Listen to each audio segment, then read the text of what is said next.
선생님 여러분 안녕하십니까? 올해 국가직 9급 행정학은 특별하게 어려운 문제들이 많이 출제되지는 않았습니다. 대부분 난이도 중하의 문제들로 출제가 되어서 여러분들이 문제를 푸는 데 있어서 큰 어려움은 없었을 것으로 생각이 됩니다. 한 문제씩 우리가 정리를 좀 해보도록 하겠습니다.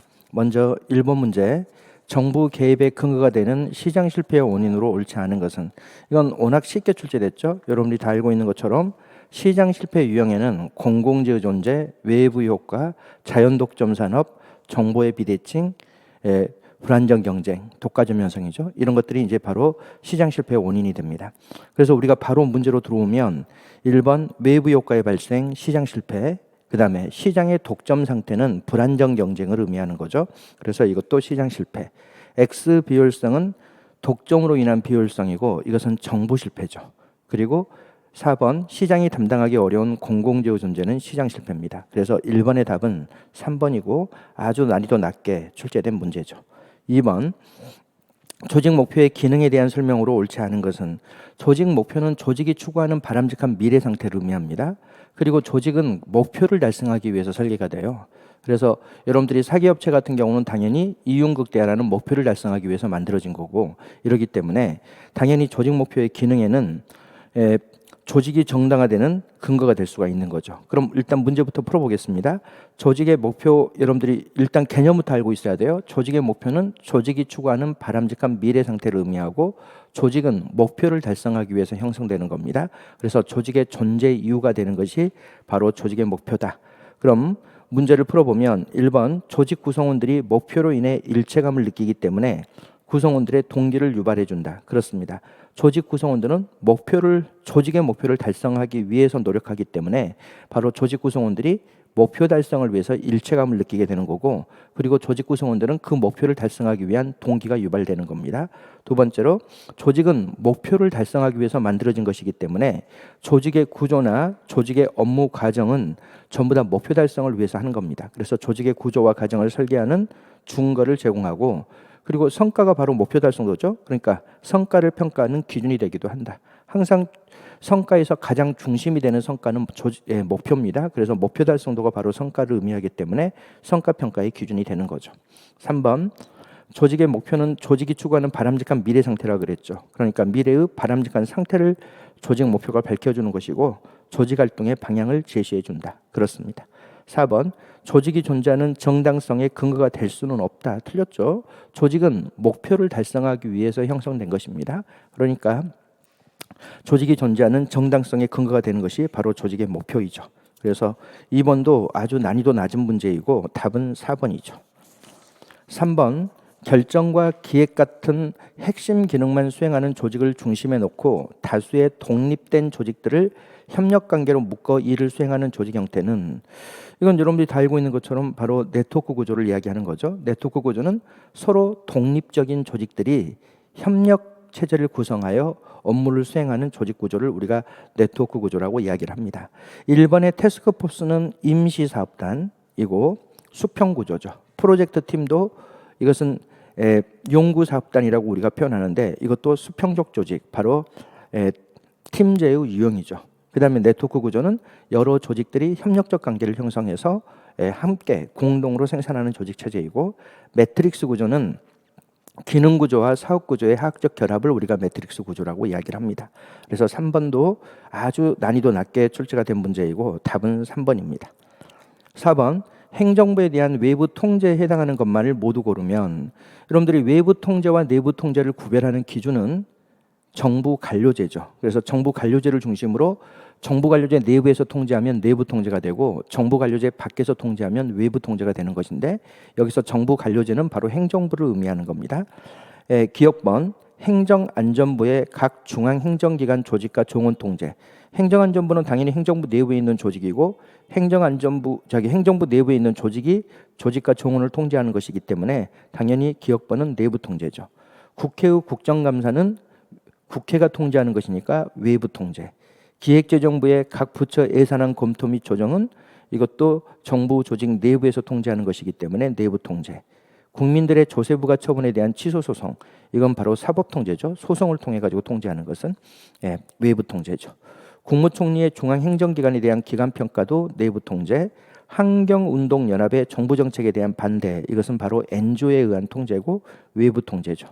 중앙행정기관의 당의 기관에 대한 자체평가, 이것은 상사가 부하를 통제해 나가는 것이죠. 그러니까 중앙행정기관의 각 부처의 장이 그 밑에 있는 소속기관을 통제해 나가는 것이기 때문에 이것도 내부 통제고, 언론의 공문 부패 보도, 이것은 언론이 통제하는 것이니까 외부 통제죠. 그러면 외부 통제에 해당하는 것은 리은번의 입법부에 의한 통제, 리을번의 사법부에 의한 통제, 비읍번의 엔조에 의한 통제, 이응번의 언론에 의한 통제, 이렇게 되겠죠. 답은 4번이죠. 4번 문제도 아주 난이도 낮은 문제죠. 그래서 난이도 하의 문제입니다. 4번 문제도. 넘어가 보겠습니다. 5번. 우리나라 지방자치단체의 권한으로 옳지 않은 것은 1번 지방자치단체는 법률에 이임이 있어야 주민의 권리를 제한하는 조례를 제정할 수 있다. 이거는 선생님이 수업 시간에 워낙 많이 강조를 했기 때문에 여러분들이 다 알죠. 지방자치단체의 조례는 법령의 범위 안에서 제정할 수 있죠. 법령의 범위 내에서. 그러니까 법령을 위반하지 않는 범위 내에서 조례를 제정하는 겁니다. 다만 조례로 주민의 권리를 제한하거나 권리 제한, 또는 주민의 의무를 부과하거나 또는 벌칙을 규정할 때는 이때는 반드시 구체적인 법률의 이임이 있어야 됩니다. 이런 경우에는 조례로 주민의 권리를 제한하거나 의무를 부과하거나 벌칙을 규정할 때에는 법률의 이임이 있어야 한다. 이렇게 돼 있죠. 이거하고 이것은 전혀 다른 말이죠. 이거는 법령의 범위 내에서, 이것은 법령을 위반하지 않는 범위 내에서, 이런 뜻이고, 이건 구체적인 법률의 이임이 있어야 된다, 이런 의미입니다. 바로 이것은 조례로 정한다, 이것은 조례로 정한다, 이런 식으로 법률의 구체적인 이임이 있어야지만이 가능하죠.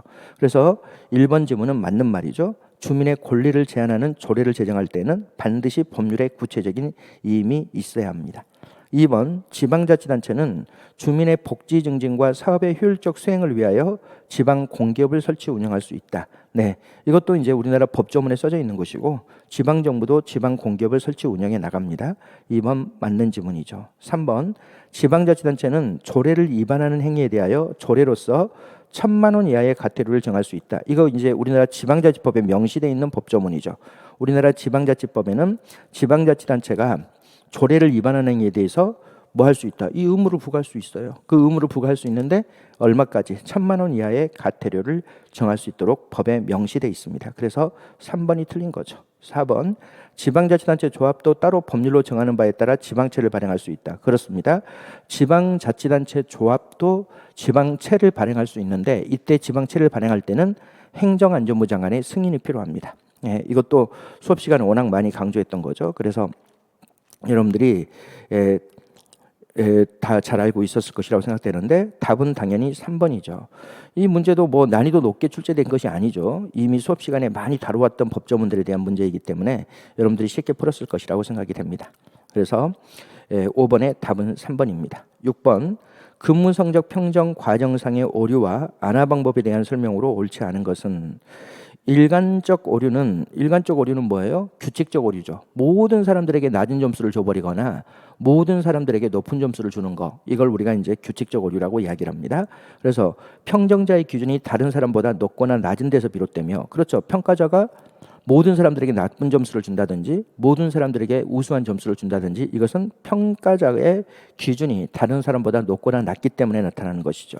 이것은 강제배분법을 통해서 완화할 수 있다. 그렇죠?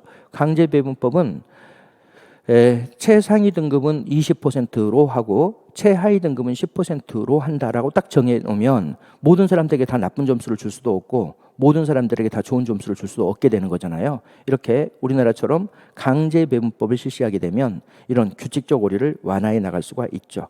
두 번째, 근접효과는 뭐예요? 평정식에 가까운 업무 행태만을 과다평가하는 것이죠. 우리나라가 12월 31일 날 공무원들에 대한 금평을 한다면 12월 31일에 가까운 사건이나 행태만을 과다평가해서 평가하는 것을 근접오류라 그러는데, 근접오류를 극복하기 위한 가장 중요한 방법은 중요사건기록법입니다. 이것도 뭐 워낙 기출이 많이 됐던 것이니까, 그리고 또 모의고사로도 많이 출제됐던 문제니까 여러분들 잘 알고 있을 겁니다. 문장을 그대로 봐보면 근접효과는 전체 기간의 실적을 같은 비중으로 평가하지 못할 때 발생하며, 그렇죠, 금평기간에 금평 시기에 가까운 실적이나 업적만을 과다평가하는 것이니까 당연히 전체 기간의 실적을 같은 비중으로 평가하지 못할 때 발생하는 겁니다.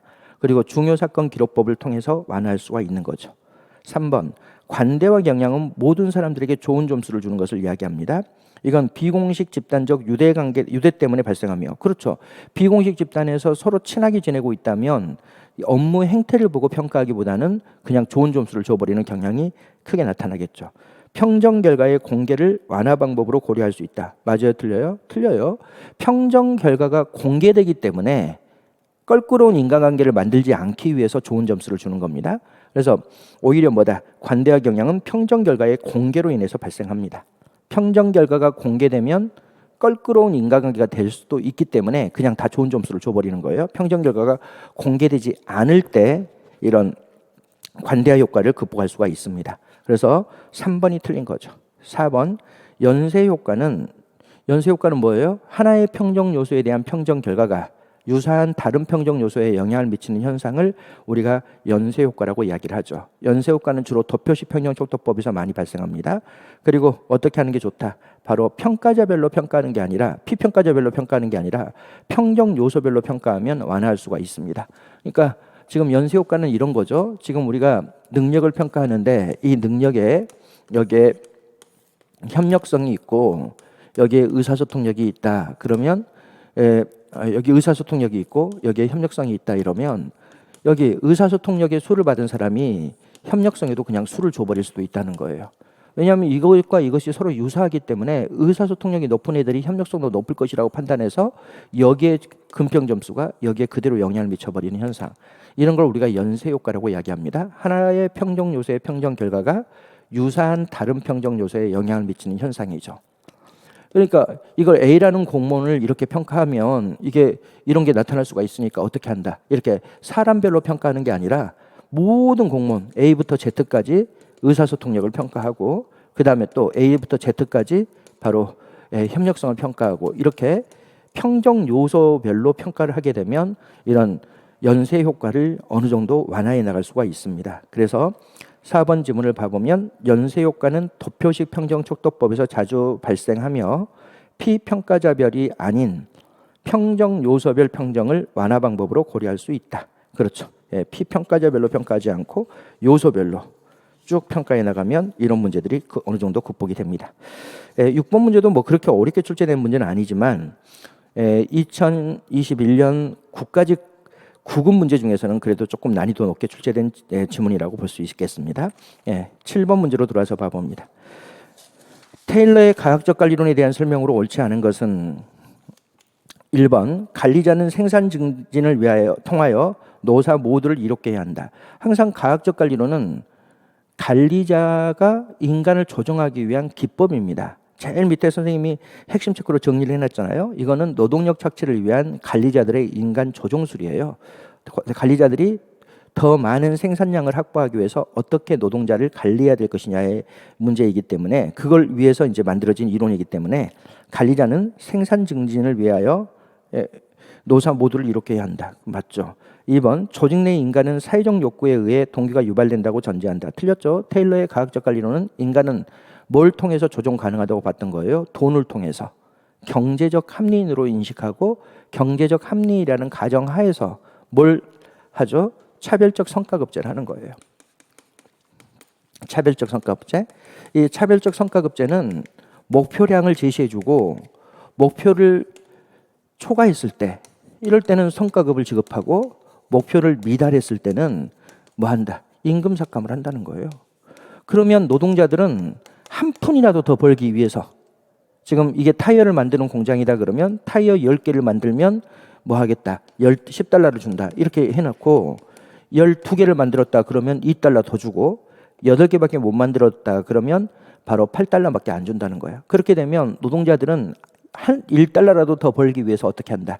바로 열심히 일하게 된다라고 가정하고 만들어진 이론이 가학적 관리론입니다. 그래서 가학적 관리론은 인간을 뭐로 본다? 바로 합리적 경제인, 이걸로 보죠. 돈을 통해 가지고 동기를 유발할 수 있다고 보는 겁니다. 그래서 2번이 틀렸죠. 조직 내 인간은 사회적 욕구는 뭐예요? 사람과의 친하고자 하는 욕구를 사회적 욕구라 그럽니다. 사회적 욕구에 의해 동기가 유발된다고 전제했다. 틀렸죠. 인간을 사회적 욕구로 보고 있는 이론은, 사회적 욕구를 지닌 존재로 인식하는 이론은 인간관계론이죠. 그래서 2번은 틀렸고, 3번 업무와 인력의 적정한 결합은 노동자가 아닌 관리자에 의해서 결정돼야 한다. 당연히 이것은 관리자를 위한 인간 조종술이기 때문에 관리자를 중심으로 모든 것이 결정되는 겁니다. 4번 업무 수행에 관한 유일 최선의 방법을 찾기 위해 동작 연구와 시간 연구를 활용한다. 그렇죠? 여기는 동작 연구를 통해서 표준화하고 시간 연구를 통해서 분업하고자 하는 이론이죠. 그래서 이 이론의 원래의 개념은 조직은 능률성을 향상시키기 위하여 동작 연구, 시간 연구를 통해서 분업화, 표준화하고자 하는 관리 기법, 이게 이제 과학적 관리론이죠. 그래서 당연히 답은 2번이고 아주 난이도가 낮게 출제된 문제죠. 넘어가 봅니다. 8번 문제. 신공공관리론과 유거버넌스론에 대한 설명으로 오는 것은 1번 유거버넌스가 상정하는 정부의 역할은 방향잡기이다. 그렇죠? 신공공관리론도 정부의 역할을 방향잡기로 인식하고 유거버넌스론도 정부의 역할을 방향잡기로 인식합니다. 당연히 1번은 맞는 지문이죠. 2번 신공공관리론의 인식론적 기초는 공동체주의다. 틀렸죠? 신공공관리론은 신관리주의와 시장주의에 입각해 있고 유거버넌스론은 공동체주의에 입각해 있는 겁니다. 그래서 2번은 틀렸죠. 3번 신공공관리가 중시하는 관리 가치는 신뢰이다. 틀렸죠. 신공공관리론은 경쟁을 중시하고 유거버넌스론은 신뢰를 중시하는 겁니다. 그래서 3번도 틀렸습니다. 4번 유거버넌스론의 관리기구는 시장이다. 틀렸죠. 신공공관리론은 시장을 중시하는 거고 유거버넌스론은 네트워크를 중시합니다. 네트워크는 집합체. 국가기관도 참여하고 기업들도 참여하고 NGO들도 참여하는 이 집합체를 통한 관리를 중시합니다. 그래서 관리기구가 바로 네트워크죠. 그래서 옳은 것은 1번이죠. 이 문제도 뭐 워낙 쉽게 출제된 문제이고 난이도 하의 문제에 해당합니다. 넘어가서 9번 문제로 들어서 보겠습니다. 로이의 정책 유형과 그에 대한 설명으로 옳은 것만을 모두 고르면 기억번 규제정책은 특정 개인이나 집단에 대한 선택의 자유를 제한하는 유형의 정책으로 강제력이 특징이다. 그렇죠. 규제정책은 민간인의 행위나 또는 의사, 제가 말을 좀 버벅댔는데 규제정책은 여러분들이 다 알고 있는 것처럼 민간의 행위나 의사를 제한하는 정책이죠.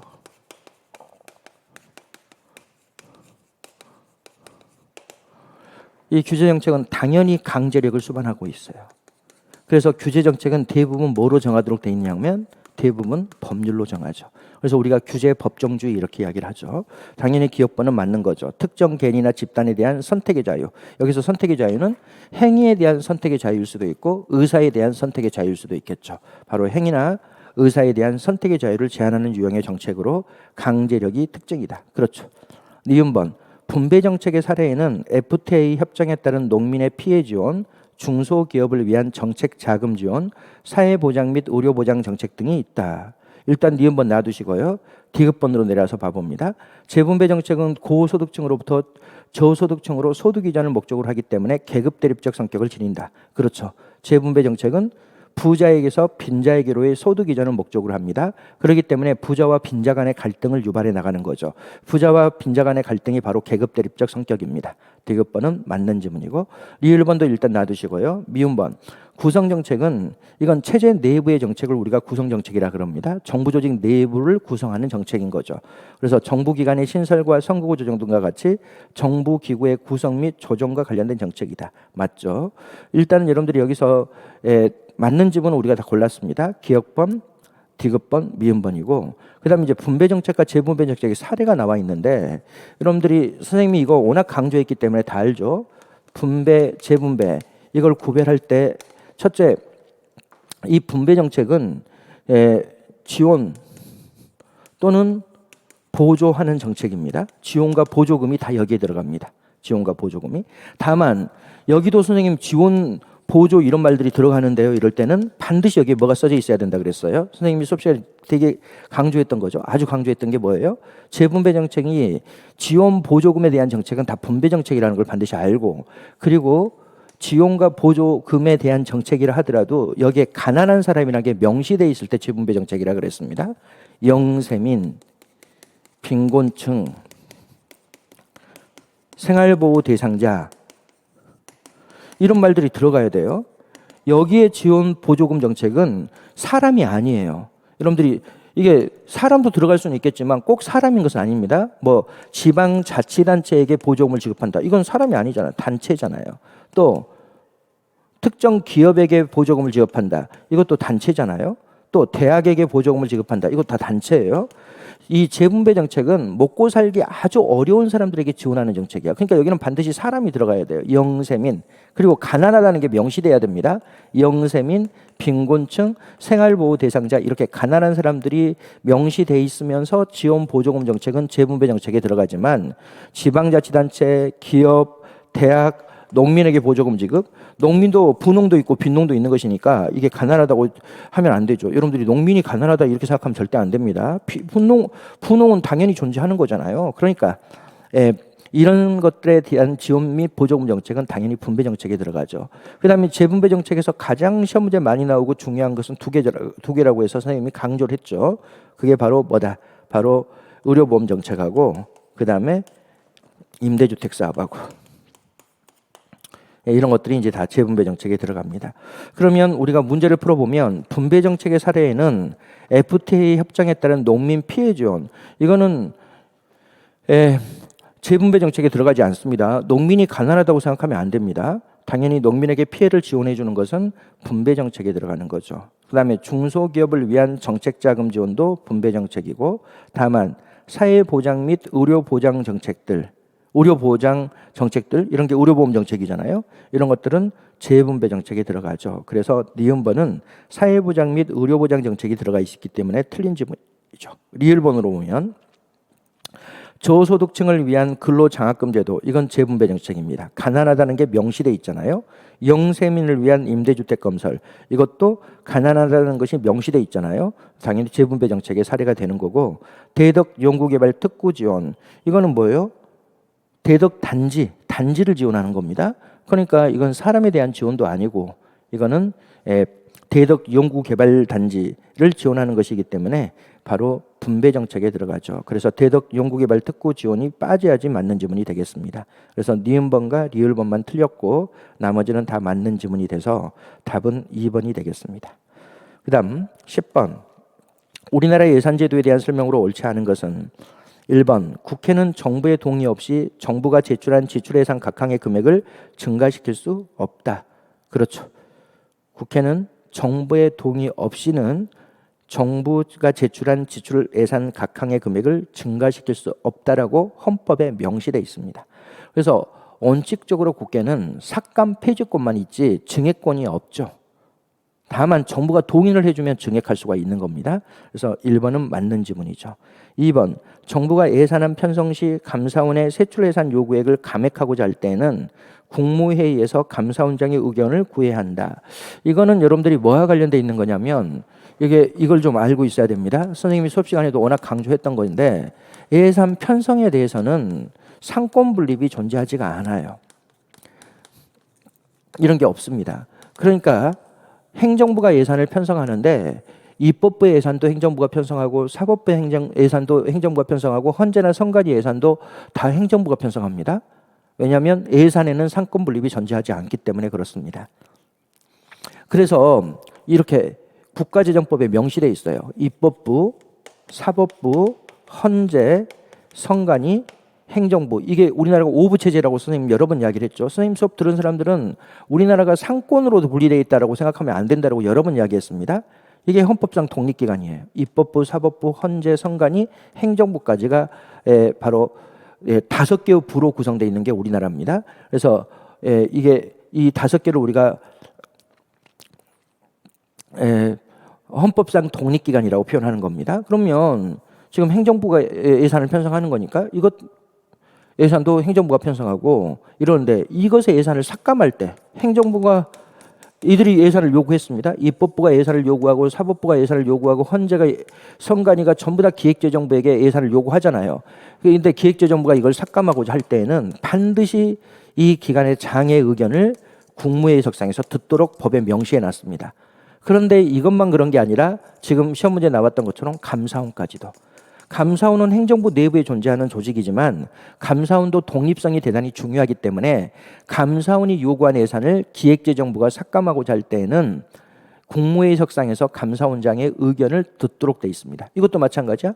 입법부, 사법부, 헌재, 선관위의 예산을 기획재정부가 삭감하고자 할 때에는 뭐다? 이 기관의 장의 의견을 국무회의석상에서 드려야 되고 그리고 감사원도 드려야 되고 이렇습니다. 이것도 뭐 워낙 선생님이 모의고사로도 많이 냈던 지문이고 이러기 때문에 여러분들이 큰 어려움이 없이 풀었을 거라고 생각이 됩니다. 3번. 정부는 해계년도 개시 전까지 예산안이 의결되지 못할 때에는 전년도 예산에 준해 모든 예산을 편성해 운영할 수 있다. 이건 이제 준 예산을 문제로 내는 거죠. 해계년도 개시일 전까지도 국회가 예산을 의결하지 못할 때에는 전년도에 준해서 예산을 편성할 수 있는데 모든 예산에 대해서 그런 게 아니라 딱 헌법에 명시해 놨습니다. 뭐다? 바로 헌법이나 법률에 의하여 설치된 시설이나 기관의 유지, 그 다음에 이미 예산으로 승인된 사업의 계속, 그 다음 법률상 지출 의무, 여기에 대해서는 전년도 예산에 준해서 사용하도록 하지 모든 예산이 전년도 예산에 준해서 사용하는 것은 아닙니다. 그래서 3번이 틀린 거죠. 4번. 국회는 감사원이 검사를 완료한 국가결산보고서를 정기에 개회 전까지 심의 의결을 완료해야 한다. 예, 이것도 우리나라 국가지정법에 명시되어 있습니다. 이거는 이제 결산 과정인데 국회는 감사원이 검사를 완료하고 난 그 국가결산 보고서를 정기에 개회 전까지 심의 의결하도록 되어 있습니다. 그래야지만이 이제 정기회 때 뭘 하려고 해요? 다음 연도 예산을 심의하도록 하기 위해서 정기회 전까지 전년도 결산안을 심의 의결하도록 되어 있습니다. 그래서 4번도 맞는 지문이죠. 그래서 10번도 뭐 어려운 문제가 아니고 난이도 낮은 문제 중에 하나죠. 아주 낮다라고 보기는 어렵고 이제 난이도 중 정도에 해당하는 문제인데 이 문제도 여러분들이 준예산에 대해서 다 알고 있죠. 모든 예산 과목에 대해서 전부 다 준예산을 사용할 수 있는 것은 아니고 세 가지로 딱 헌법에 명시해 놨습니다. 그게 밑에 정리가 돼 있으니까 여러분들이 공부를 해 두시기 바랍니다. 11번 문제. 국가공무법에 명시된 공무원의 의무에 해당하지 않는 것은 부패행위 신고 의무. 부패행위 신고 의무는 여러분들이 다 알고 있는 것처럼 부패 방지 및 국민권익위원회 설치 운영에 관한 법률에 규정되어 있습니다. 국가공무법은 공무원의 13대 의무가 규정되어 있는데 이것도 뭐 워낙 강조했던 것들이니까 여러분들이 다 잘 풀었을 거라고 생각되고 난이도도 아주 낮게 출제가 됐죠. 그래서 거기에 명시되어 있잖아요. 소극적 윤리규범의 국가공무원법 공무원의 13대 의무, 그 다음에 공직자윤리법의 5가지의 내용을 여러분들이 반드시 알아두시고, 그 다음 부패방지법도 거기에 명시되어 있는 5가지를 반드시 알고 있어야 되겠습니다. 답은 아주 쉽게 우리가 고를 수가 있습니다. 11번의 답은 부패행위 신고 의무죠. 넘어가서 12번. 예산 주기에 비추어 볼 때 2021년도에 볼 수 없는 예산 과정은, 이건 예산 주기에 대한 문제인데 2021년을 기준으로 한번 봐보겠습니다. 2021년. 2021년은 2021년에 예산이 집행되고 있겠죠. 예산 집행이 이루어지고, 그리고 2020년도 예산이 결산되고 있고, 그리고 2022년도 예산이 편성 또는 심의되고 있겠죠. 왜냐하면 예산은 3년의 주기를 갖기 때문에. 그래서 우리가 지금 연도로 따져서 지금 이렇게 출제가 돼서 연도로 보고 있는데 정확하게 봐보면 이런 이야기죠. 2021년도 예산은 2020년도에 편성 또는 심의됐고 2021년도에 집행이 이루어지고 2022년도에 결산이 이루어지고 이렇죠. 그렇죠? 다만 2021년을 기준으로 볼 때 결국 뭐다? 이런 과정을 거치게 되는 거죠. 그러면 우리가 거기서 문제를 풀어보면 국방부의 2022년도 예산에 대한 예산 요구서 작성. 예산 요구서 작성은 당연히 예산 편성 과정에 들어가 있는 거죠. 이게 예산 요구서 작성. 여기에 들어가고, 그 다음에 두 번째로 보면 그렇죠. 그 다음에 기획재정부의 2021년도 예산에 대한 예산 배정. 예산 배정은 바로 집행에 들어가는 거죠. 예산 배정은 집행 과정에 들어가 있습니다. 예산 배정. 그다음 세 번째로 대통령의 2022년도 예산안에 대한 국회의 시정연설. 국회의 시정연설은 당연히 예산 심의 과정이죠. 시정연설. 예. 그다음 감사원 2021년도 예산안에 대한 결산검사 보고서 작성. 이 회계검사는 바로 감사원 회계검사는 바로 결산 과정이 이루어지는 거죠. 그러니까 기본적으로 다시 우리가 정리를 해보면 국방부의 2022년도 예산에 대한 예산 요구서 작성. 그럼 맞죠? 예산 요구서 작성. 2021년에 예산 편성이 이루어지니까. 그 다음에 기획재정부의 2021년도 예산에 대한 예산 배정. 그렇죠? 예산 배정은 2021년 것이 나오는 거고. 그 다음 2022년도 예산에 대한 국회의 시정연설. 시정연설은 당연히 바로 예산 심의 과정이니까 2022년 것에 대해서 2021년도에 시정연설이 이루어지죠. 그 다음 감사원의 2021년도 예산에 대한 결산검사 보고서 작성은 2022년도에 이루어지는 거죠. 여기는 이렇게 나와야 되죠. 2020년도에 예산에 대한 결산검사 보고서 작성이 2021년에 이루어지죠. 그래서 답은 4번이죠. 아주 문제를 잘 만들어져 있는 문제인데 내용은 아주 쉬운 내용이죠. 그 다음 13번 국가재정법상 추가경정 예산안 편성이 가능한 사유에 해당하지 않는 것은, 이것도 선생님 여러 번 강조했습니다. 지금 우리나라 국가재정법은 추가경정 예산이 빈번하게 편성되는 것을 방지하기 위해서 편성 사유를 제한하고 있죠. 그래서 편성 사유를 국가재정법에 명확하게 명시해 놓고 있습니다. 전쟁이나 대규모 재해가 발생한 경우, 경기 침체, 대량 실업, 남북관계 겸재 협력을 위하여, 그 다음에 법령상 지출 의무가 있는 경우에 추가 경정 예산을 편성할 수 있도록 되어 있습니다.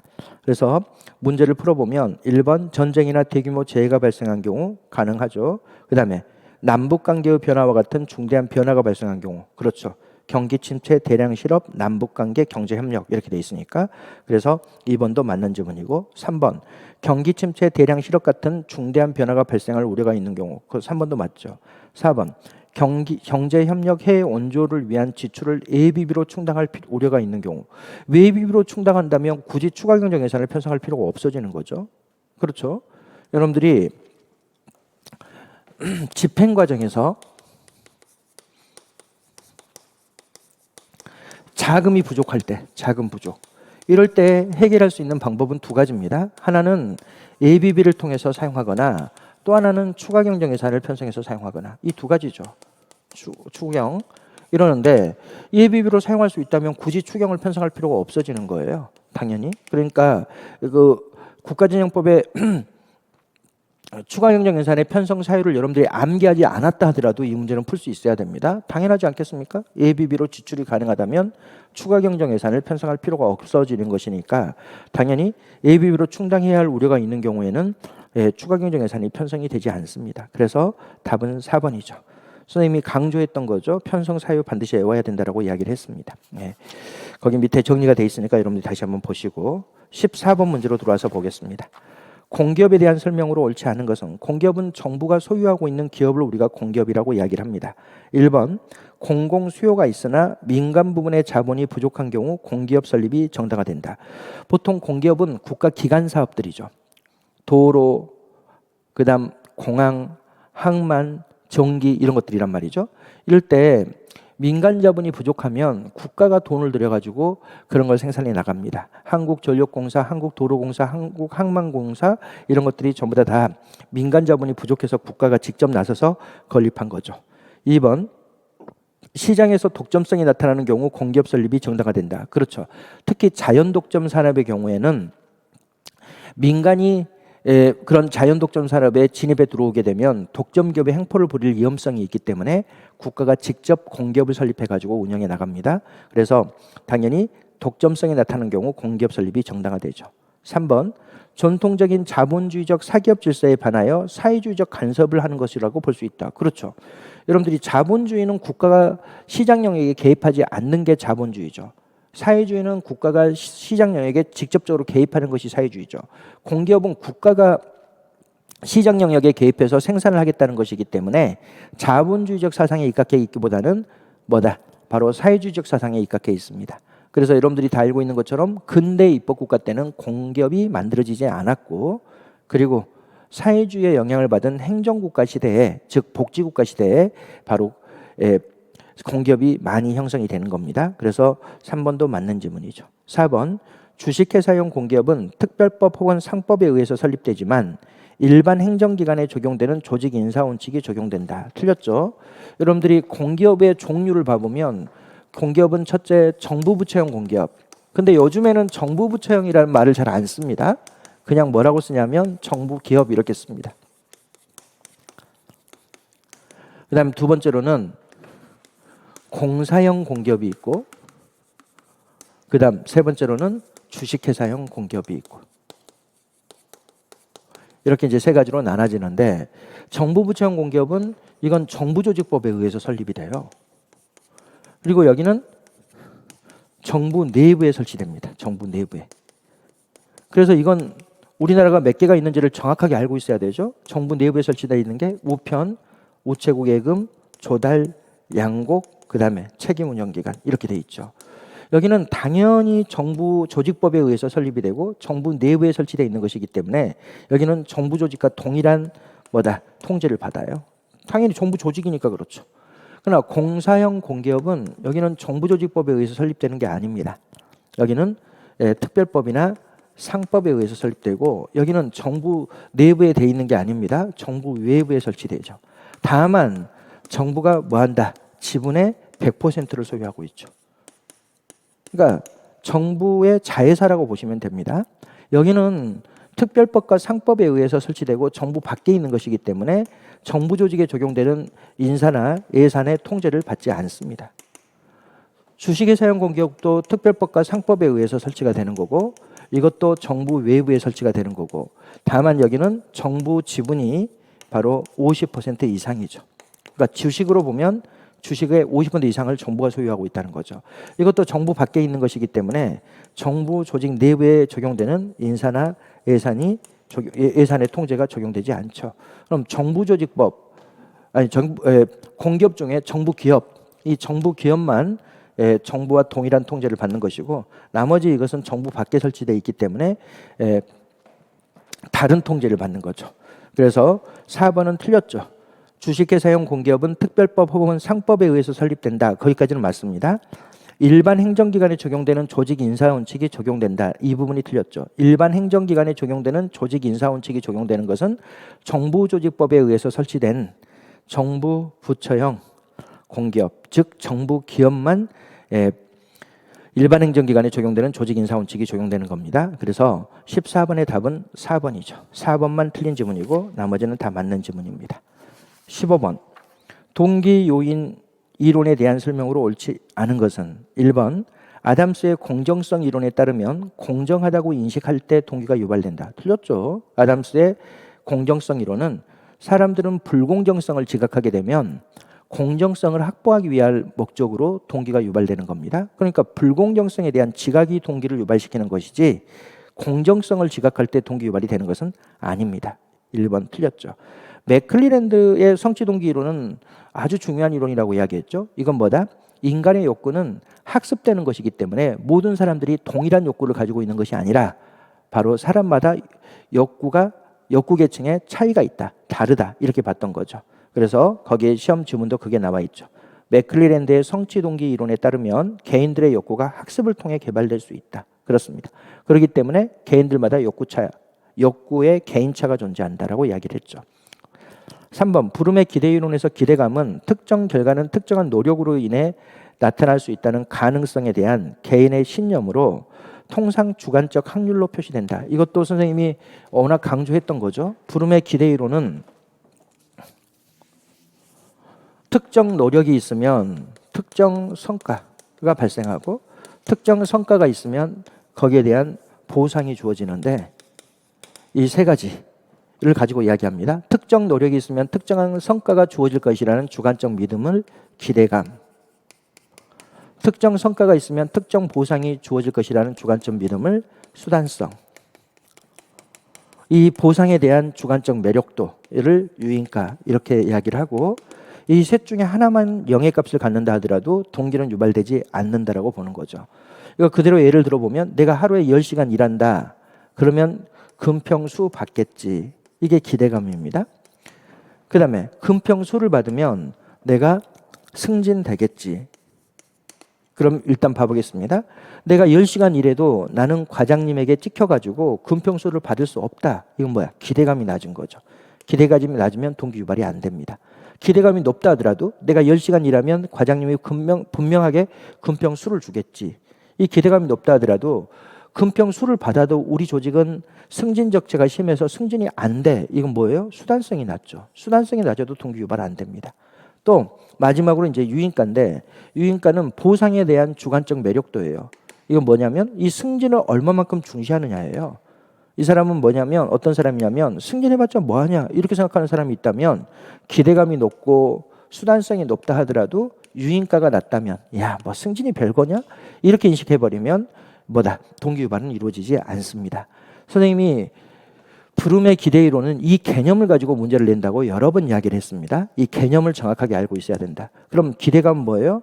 특정 노력이 특정한 성과를 가져다 줄 것이라는 주관적 확률입니다. 또는 주관적 믿음이에요. 주로 확률로 표시되죠. 예. 그러면 거기에 지문을 봐보면 부름의 기대 이론에서 기대감은 특정 결과는 특정한 노력으로 인해 나타날 수 있다는 가능성에 대한 개인의 신념이다. 그렇죠. 여기서 성과를 지금 뭐라고 표현하고 있는 거예요? 결과라고 표현하고 있을 뿐입니다. 예. 통상 주관적 확률로 표시된다. 그렇습니다. 그 다음 4번. 엘더퍼의 ERG 이론에 따르면 상위 욕구 충족이 좌절되면 하위 욕구를 충족시키고자 할 수 있다. 그렇죠. 매슬로우의 욕구 단계 이론은 상위 욕구 충족이 좌절된다 하더라도 하위 욕구를 충족하려고 한다라는 좌절 퇴행을 전혀 고려하지 못했다면, 엘더퍼의 ERG 이론은 좌절 퇴행 모형으로 상위 욕구의 충족이 좌절되면 하위 욕구에 대한 욕구에 대한 동기 유발이 더욱더 강화된다라고 해서 좌절 퇴행 모형을 제시하고 있습니다. 그래서 이것도 뭐 워낙 쉽게 출제됐죠. 동기 유발 이론과 관련해서 어렵게 출제된 문제는 아닙니다. 그래서 15번의 답은 1번입니다. 16번. 정책 평가와 관련하여 실험 결과의 외적 타당성을 저해하는 요인으로 옳지 않은 것은, 이것도 우리가 뭐 여러 번 공부를 했던 겁니다. 그리고 시험 문제로 많이 풀어봤던 거죠. 내적 타당성 저해 요인과 외적 타당성 저해 요인. 내적 타당성 저해 요인이 있고 외적 타당성 저해 요인이 있는데, 일단 여러분들이 이거는 뭘 의미하냐면, 내적 타당성은 인과관계 추론의 정확도를 이야기해요.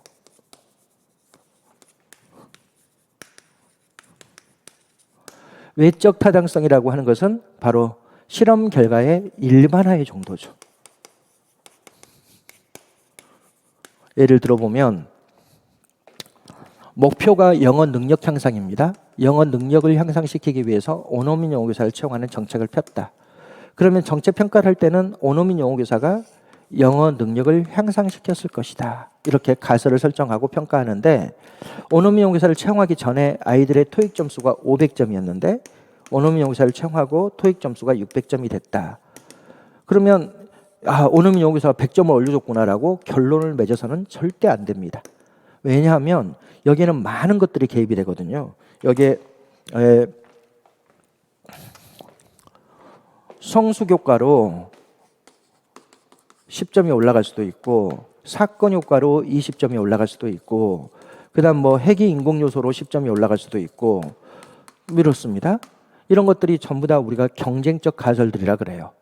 일단은 여기서 봐봅니다. 정책 수단이 항상 뭐예요? 원인 변수가 되는 거죠. 그 다음에 정책 목표가 항상 결과 변수가 되는 거예요. 그리고 이 둘 간의 관계를 정확하게 추론하면 우리는 내적 타당성이 있다라고 이야기하는 겁니다. 여기 원인 변수의 인자와 결과 변수의 과자를 합쳐서 바로 인과관계를 정확하게 추론하면, 즉 원어민 영어교사가 영어 능력을 얼마나 향상시켰는지를 정확하게 추론하면 우리는 내적 타당성이 높다, 이렇게 이야기를 합니다. 그래서 내적 타당성은 원인 변수와 결과 변수 간의 관계를 정확하게 추론한 정도. 그러려면 어떻게 해야 되냐면 경쟁적 가설들이 배제되어 있어야 되겠죠. 그럼 이 경쟁적 가설들이 바로 내적 타당성 저해 요인들이에요. 성숙 효과, 사건 효과, 회귀 인공 요소, 지금 시험 문제에 나와 있는 측정 도구의 변화, 뭐 이탈 효과, 모방 효과, 이런 것들이 전부 다 바로 인과관계 추론을 정확하게 하지 못하도록 저해하는 요소들이죠. 그렇죠? 예. 그다음에 외적 타당성은 그럼 지금 여기 20점, 10점, 10점 해서 40점을 빼야 되겠죠. 실제 100점에서 저런 것들이 개입돼 가지고 100점이 나왔다면 40점을 빼고 60점이 나왔다. 그럼 이 60점이 지금 이게 이 실험이 대원외고에서 이루어졌다. 그러면 이게 일반 고등학교에도 적용될 수 있느냐? 바로 일반화의 정도를 우리는 외적 타당성이라고 이야기를 하는 겁니다. 그래서 실험 결과가 일반화될 수 있는 정도, 이걸 이제 외적 타당성이라 그러는데, 외적 타당성 저해 요인은 선생님이 3개밖에 없다라고 해서 정확하게 알아두라 그랬습니다. 그게 첫째 뭐였어요? 외적 타당성을 저해하는 요인으로 호손 효과. 호손 효과는 실험 대상자들이 실험 대상자라는 것을 지각함으로써 얻어진 결과는 일반화가 곤란하다. 이걸 우리가 호손 효과라고 이야기합니다. 호손 효과를 우리나라 말로 하면 뭐라고 하는지를 정확하게 알아두는 게 중요하다 그랬습니다. 이걸 다른 말로 우리가 실험 조작의 반응 효과라고 이야기하는 거죠. 실험 조작의 반응 효과 이렇게 이야기하는데, 이런 실험 조작이라는 표현이 들어가면 무조건 외적 타당성 저해 요인이라 그랬습니다. 측정과 실험 조작의 상호작용, 그 다음에 뭐 선발과 실험 조작의 상호작용. 그래서 이게 한 묶음으로 여러분들이 공부를 하라 그랬죠. 그 다음에 두 번째로는 표본의 비대표성이에요. 이건 대원외고에서 실험을 했다 그러면 아주 공부를 잘한 아이들만을 대상으로 실험한 거잖아요. 그건 일반하기가 곤란하겠죠. 이런 걸 우리가 뭐라 그러냐면 바로 표본의 비대표성이라고 이야기를 합니다. 표본의 비대표성. 이 표본의 비대표성에 포함된 게 바로 크리밍 효과예요. 크리밍 효과는 효과가 크게 나타난 아이들만을 대상으로 실험한 결과는 일반화가 곤란하다. 이걸 우리가 크리밍 효과라고 이야기를 합니다. 그래서 이거 두 개를 또 묶어서 공부를 해야 되고, 그 다음에 이제 마지막으로 이제 다수적 처리에 의한 간섭이죠. 다수적 처리에 의한 간섭은 뭐다? 여러 번 실험 대상자가 된 사람들을 가지고 실험한 결과는 일반화가 곤란하다. 이걸 우리가 다수적 처리에 의한 간섭 이렇게 이야기를 하는 겁니다. 그래서 크게 보면 3가지예요. 하나, 둘, 셋. 이게 바로 뭐다? 외적 타당성 조해 요인이죠. 그럼 문제를 풀어보면 연구자의 측정 기준이나 측정 도구가 변화하는 경우, 이것은 측정 도구의 변화를 의미하는 거고, 이건 내적 타당성을 저해하는 요인입니다. 1번 틀렸죠. 2번 표본으로 선택된 집단의 대표성이 약한 경우, 이건 바로 지금 표본의 비대표성을 표현하고 있는 거죠. 외적 타당성 조해 요인이죠. 실험 집단 구성원 자신이 실험 대상임을 인지하고 평소와 다른 특별한 반응을 보인 경우, 이게 바로 호손 효과, 또 다른 말로는 실험 조작의 반응 효과라고 표현합니다. 외적 타당성 저해 요인이죠. 실험의 효과가 크게 나타날 것으로 예상되는 집단만을 의도적으로 실험 집단에 배정하는 경우, 이건 바로 크리밍 효과죠. 그래서 외적 타당성 저해 요인이 되는 거죠. 그래서 16번의 답은 1번만 내적 타당성 조해 요인이고 나머지는 다 외적 타당성 조해 요인입니다. 17번 우리나라의 주민 소환 제도에 대한 설명으로 옳지 않은 것은 가장 유력한 직접민주주의 제도이다. 직접민주주의는 여러분들이 3가지를 구성 요소로 하잖아요. 첫째 뭐다? 국민투표. 그 다음에 국민 소환. 그 다음 국민 발안. 이렇게 돼 있죠. 직접민주주의는. 근데 우리나라는 중앙정부 차원에서는 직접민주주의를 실시하지 않습니다. 지방정부 차원에서만, 지방정부는 지방자치, 주민들이 스스로 통치하는 영역이기 때문에 이 지방자치 영역에서만 직접민주 요소가 있죠. 그래서 주민투표제도가 도입되어 있고 주민소환제도가 도입되어 있고 그다음에 주민발안제도, 주민발안제도가 주민조례개표 청구제도죠. 이 3가지를 다 가지고 있는 거죠. 물론 이 3가지는 전부 다 직접민주주의의 가장 유력한 제도적 장치들입니다. 2번 비례대표 지방의회 의원은 주민 소환 대상이 아니다. 그렇죠. 왜요? 주민 소환은 주민들이 직접 뽑은 대표들에 대해서만 소환이 가능합니다. 그러니까 지방자치단체 장과 지역구 지방의회 의원들이죠. 비례대표 지방의회 의원들은 주민들이 직접 뽑은 사람들이 아닙니다. 왜냐하면 정당 명부에 주민들이 투표를 한 것이지 주민들이 직접 대표를 선출한 것이 아니기 때문에, 그래서 비례대표 지방의회 의원은 주민 소환 대상이 아닙니다. 3번 심리적 통제 효과가 크다. 그렇죠. 지방자치단체장이나 지방의회 의원들 같은 경우에 주민들의 의사에 민감하게 대응하려고 노력하는 이유 중에 하나는 자기들이 주민 소환을 당할 수 있는 가능성이 있기 때문에 그렇죠. 그래서 실제 현재까지 우리나라가 주민 소환 투표를 해가지고 주민 소환이 된 지방의회 의원이나 지방자치단체장은 없습니다. 다만 이게 주민의 의사에 민감하게 대응하도록 하기 위한 뭐다? 제도적 장치로서 심리적 통제 효과를 가지고 있는 거죠. 4번 군수를 소환하려고 할 경우에는 해당 군의 주민 소환 투표 청구권자 총수의 100분의 10 이상의 서명을 받아 청구해야 한다. 이거 여러분들이 그 정답 부분에 선생님 써놨는데 광역자치단체장은 맞습니다. 시도지사는 주민 소환 투표 청구권자 총수의 100분의 1 이상의 서명을 받아 청구해야 되고 시장 군수 구청장은 100분의 15죠. 100분의 15 이상의 주민들의 서명을 받아서 청구해야 합니다. 그래서 4번 법조문에 대한 문제인데 답은 4번이 틀린 지문이죠. 근데 여러분들 1번, 2번, 3번이 워낙 쉽게 출제가 됐기 때문에 4번 답을 고르는 데는 큰 어려움이 없을 것이라고 판단됩니다. 어찌됐건 10분의 15 이상의 서명을 받아 청구해야 합니다.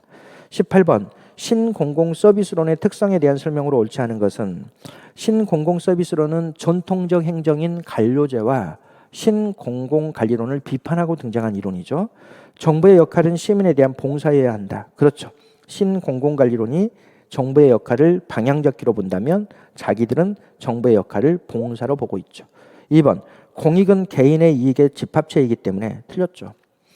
이것도 선생님이 워낙 문제풀이 때부터 또는 기본 심화 강의를 할 때도 강조했죠. 이걸 정확하게 구별해 놓아야 됩니다. 신공공관리론은 공익을 뭐로 봐요?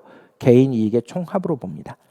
그러나 신공공서비스론은 공익을 공유된 가치에 대한 담론의 결과로 봅니다. 그러니까 다양한 시민들이 모여서 대화하고 토론해서 합의한 게 바로 공익이라는 거예요. 그래서 2번이 틀렸죠. 공익은 공유된 가치에 대한 담론의 결과이기 때문에 시민들과 신뢰와 협력의 관계를 확립해야 한다. 이렇게 표현돼야 되겠죠. 그래서 앞부분이 틀려서 틀린 지문이죠. 3번 신공공서비스로는 책임성을 뭐로 봐요? 복합적 책임, 다면적 책임. 모든 부분에 책임져야 된다고 이야기합니다. 거기 지문을 봐보면 책임성이란 단순하지 않기 때문에 관료들은 헌법, 법률, 정치적 규범, 공동체의 가치 등 다양한 측면에 관심을 기울여야 한다. 그렇죠. 4번 생산성을 중시하는 것이 신공공관리론이라면 신공공서비스론은 사람을 중시하죠. 그래서 생산성보다는 사람에게 가치를 부여하기 때문에 공공조직은 공유된 리더십과 협력의 과정을 통해 작동되어야 한다. 그렇죠. 그래서 2번만 틀린 지문이고 나머지는 다 맞는 지문이죠. 넘어가서 19번 문제. 공공사업의 경제성 분석에 대한 설명으로 옳은 것. 경제성 분석은 바로 비용 편익 분석을 의미합니다. 우리가 AB 타당성 조사에서 공부를 했죠. AB 타당성 조사는 경제성 분석과 정책성 분석으로 구분됩니다. 그래서 경제성 분석이 바로 비용 편익 분석을 의미한다. 이렇게 이야기를 했습니다.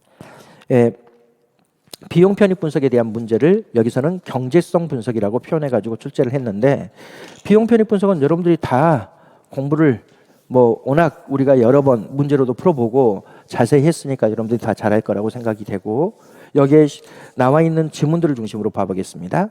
첫째, 비용 편익 분석을 할 때 비용과 편익. 여기는 뭘 해야 돼요?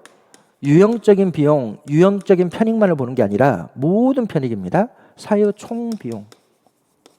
사유 총비용이어야 되고 그리고 사유 총편익이어야 되고 그리고 이 사유 총비용, 사유 총편익에는 뭐가 들어가야 된다? 바로 유형적인 것뿐만 아니라 무형적인 것, 직접적인 것뿐만 아니라 간접적인 것까지를 다 포함해야 됩니다. 그 다음 두 번째로 보면 비용 편익 분석의 방법으로 보면 순현재 가치가 있고 비용 편익 B가 있고 그 다음에 내부 수익률이 있고 이걸 NPV라고 쓰겠습니다. BC 레티오 그 다음에 내부 수익률 IRR 그 다음 네 번째로 자본의 회수 기간 이렇게 이제 네 가지가 바로 비용 편익 분석의 기법이죠. 순현재 가치 비용 편익 B는 미래 가치를 현재 가치로 바꿔가지고 해야 되죠. 미래 가치를 현재 가치로 바꿔서 사유 총 비용과 총 편익을 다 따져서 이제 계산을 해야 되는데 미래 가치를 현재 가치로 바꿀 때 적용되는 것이 바로 할인율이죠. 그래서 선생님이 늘 강조했던 것이 할인율은 이자율과 동일한 개념이다라고 이야기를 했습니다. 그럼 여기서 지금 시험 문제에 나와 있는 것을 그대로 풀어보면 할인율이 높으면 높을수록 이건 이자율이 높다는 것을 의미하는 거죠. 뭘 중시하게 돼요? 단기 사업을 중시하게 되죠. 왜? 그럼 상식적으로 생각해 보세요. 내가 은행에서 돈을 빌려가지고 사업을 한다. 근데 이자율이 높다. 그럼 어떻게 해야 돼? 빨리 갚는 게 좋잖아요. 빨리 갚는 게? 그러니까 단기 사업 하는 거야. 혹시라도 내 돈을 가지고 사업을 한다 하더라도 빨리 돈이 회수되는 사업을 해야 됩니다. 그리고 은행에 맡겨놓으면 되잖아요. 굳이 투자할 필요가 없어지는 거야. 은행의 이자율이 높다 그러면 은행에다가 맡겨놓으면 안정적인 수익이 나오기 때문에 굳이 불안전한 그리고 미래가 예측하기 어려운 그런 투자를 통한 수익금을 바꿔보려 나가려고 하지 않습니다. 그러니까 내 돈을 투자한다 하더라도 빨리 돈을 회수해가지고 은행에 맡겨놓는 게 더 유리해요. 이자율이 높다면. 그러니까 무조건 이자율이 높다면 결국 뭐가 중시될 수밖에 없어요. 단기 사업이 중시될 수밖에 없다. 뭐 수업 시간에 뭐 엄청나게 중시했던 이야기죠, 이게. 그러면 기억번 지문을 봐봅니다. 할인율이 높을 때는 편익이 장기간에 실현되는 장기 투자 사업보다 단기간에 실현되는 단기 투자 사업이 유리하다. 맞죠? 니은번 직접적이고 유형적인 비용과 편익은 반영하고 간접적이고 무형적인 비용과 편익은 포함되지 않는다. 틀렸습니다. 비용 편익 분석에서는 모든 비용과 편익을 다 고려해야 됩니다. 그래서 니은번은 틀렸죠. 디귿번 순현재 가치는 비용의 총현재 가치에서 편익의 총현재 가치를 뺀 것이며 0보다 클 경우 사업의 타당성을 인정할 수 있다. 순현재 가치는 여러분들 뭐예요? 총 편익에서 총 비용을 빼야죠. 총 비용. 그리고 이게 0보다 크면 사업의 타당성이 있죠. 편익에서 비용을 빼서 0보다 커야지. 그런데 지문은 뭐라고 나와 있어요? 총 비용에서 총 편익을 뺀다. 이건 말이 안 되죠. 당연히. 그리고 이게 0보다 크면 사업의 타당성이 있다. 틀렸죠. 총 비용에서 총 편익을 뺀다면은 이게 0보다 작아야 되겠죠. 그래야지 편익이 비용보다 큰 것이 되기 때문에. 그래서 지문이 잘못돼 있죠. 순현재 가치는 편익의 총 현재 가치에서 비용의 총 현재 가치를 뺀 것이며 0보다 클 경우 사업의 타당성을 인정할 수 있다로 고쳐져야 되겠죠. 그 다음 내부 수익률은 뭐다? 바로 NPV를 0으로 만들어내는 거, BC 레테오를 1로 만들어내는 비율을 이야기하는데 이 내부 수익률은 할인율을 모를 때 적용되는 거죠. 그래서 내부 수익률은 할인율을 알지 못해도 사업평가가 가능하도록 하는 분석 기법이다. 맞죠? 그래서 19번에 맞는 지문은 기억번, 그 다음에 리을번 이 두 개가 맞죠. 20번 공공봉사 동기이론. 이건 이제 공직 동기이론이라고 주로 이야기하죠. 선생님 책에는 공직동기이론이라고 되어 있는데 이게 문장을 공공봉사이론 이렇게 봉사동기이론 동기이론 이렇게 돼 있잖아요. 이 공직동기이론은 선생님이 뭐 강조했죠. 이건 뭐예요? 사기업체하고 공무원은 그러니까 여기 회사원들입니다. 회사원들하고 공무원은 동기 유발 수단이 다르다는 거예요. 회사원들은 보수, 작업 환경 이런 것들이 주로 동기 유발을 가져온다면 공무원들은 사회에 봉사하고자 하는 욕구, 또 희생정신, 충성심 뭐 이런 것들이 동기 유발을 가져온다는 거예요. 선생님 이것도 수업 시간에 여러 번 이야기했죠. 이거 실제 이걸 검증하기 위해서 우리나라 학자들이 엄청나게 논문 많이 쓴다 그랬잖아요. 근데 실제 검증 안 돼요. 공무원들도 실제 사회에 봉사하고자 하는 욕구나 희생정신이나 충성심 때문에 동기유발이 되는 게 아니라 공무원들도 결국 이거거든요. 우리나라 공무원들에게 뭘 해보면 설문조사를 받아보면. 그런데 페리의 공직동기이론은 이렇게 다르다고 봐요. 회사원들을 동기유발시킬 수 있는 수단은 이런 거라면 공무원을 동기유발시킬 수 있는 요인들은 이런 거다라고 공무원의 동기유발 수단과 회사원들의 동기유발 수단이 다른 것으로 인식하는 이론이 공직동기이론입니다. 1번 공사 부문 간 업무 성격이 다르듯이 공공부문의 조직원들은 동기구조 자체도 다르다는 입장이다. 무엇보다 다르다? 사기업체하고 다르다. 그렇죠. 사기업체의 회사원들하고 공공부문의 조직원들은 동기구조 자체가 다르다는 입장에 있다. 그렇습니다. 정책에 대한 호감, 공공에 대한 봉사, 동정심, 충성심 뭐 이런 것들이 동기유발을 가져온다고 봅니다. 등의 개념으로 구성되어 있다. 맞죠? 공공봉사 동기가 높은 사람을 공직에 충원해야 한다는 주장의 근거가 될 수 있다. 그렇죠.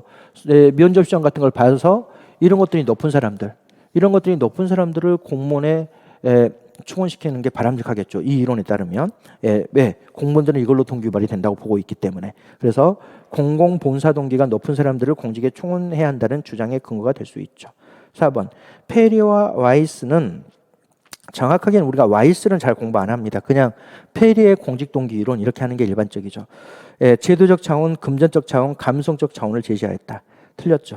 페리는 세 가지로 이야기합니다. 합리적 차원, 규범적 차원, 감성적 차원으로 개념을, 공직 동기의 개념을 구별해 나갑니다. 합리적 차원은 뭐다? 자신의 이익 극대화를 위해서 동기 유발이 된다는 거고, 규범적 차원은 도덕적 규범을 준수하고자 하는 원인에 의해서 동기 유발이 된다는 거고, 감성적 차원은 감정적 반응, 시민들에 대한 감정적 반응에 따라서 동기 유발이 된다고 본다고 보는 겁니다. 그래서 4번이 틀렸죠. 거기에 금전적 차원, 제도적 차원이 아니라 합리적 차원, 규범적 차원, 그다음 감성적 차원은 맞죠. 이거 세 가지를 페리와 와이즈가 제시했던 겁니다. 그래서 20번의 답은 4번이죠. 근데 20번도 1번, 2번, 3번이 명확하게 그 내용들이 명시되어 있기 때문에 답을 찾는 데는 어려움이 없습니다. 국가직 9급 행정학은 올해는 아주 쉽게 출제가 된 겁니다. 대부분 난이도 하의 문제들이 많았고, 난이도 상의 문제라고 할 문제가 뭐 한두 문제 정도, 한 문제 정도 있었던 겁니다. 그리고 선생님 수업을 들었던 학생들 이렇게 뭐 저한테 이렇게 쪽지 보내고 이런 거 다 보면 점수가 대부분 90점에서 100점 사이, 뭐 100점 한 2명 있는 것 같고 95점이 대부분이던데 95점 맞은 애들이 되게 많습니다. 그러니까 올해 시험은 상당히 쉬웠다고 볼 수 있죠. 그래서